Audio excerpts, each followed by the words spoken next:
Ôi mà.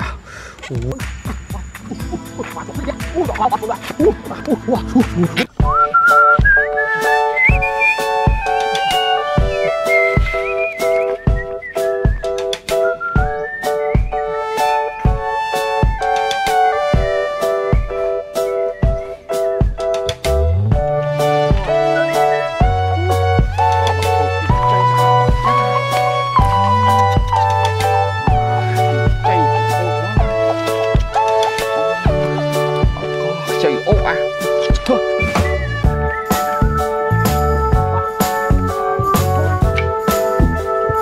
Ui mà bạn chứ một xí nắng rồi mấy viên nắng à thử tẹo xí một má nè rồi ấy bạn chưa mò xúc.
à mình làm chưa thì này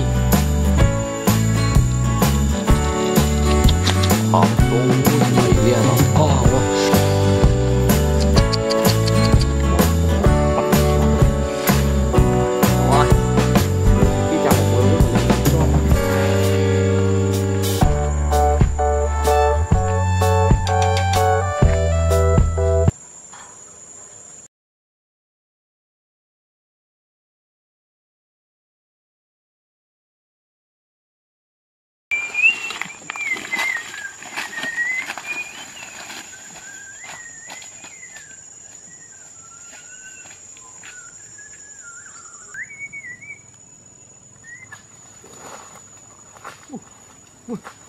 ôi mẹ mà chọc thế kìa ui đỏ cao quá trời mẹ trời mẹ wow đi chặt ui đi tham ui đỏ cao à trời mẹ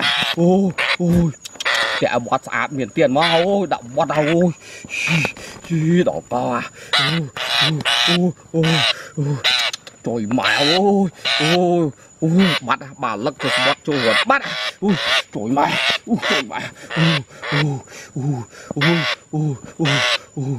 hồi mẹ sợi xóm ấy sợi xóm rô pích à đỏ co chọc sân à chọc liền về bên sân cầm đi vô về thử bạo về đỏ co chọc wow ôi khảm đai à nè bà nó ơi liền về bên sân cầm thử bạo về thử bạo sạt prey dừng thẹt anh chặt mãi mà liền về với nhau à đỏ co lường miếng thư đi không nó nắng này mà sạt đọt chất luôn đỏ co sạt cái thú về lần nữa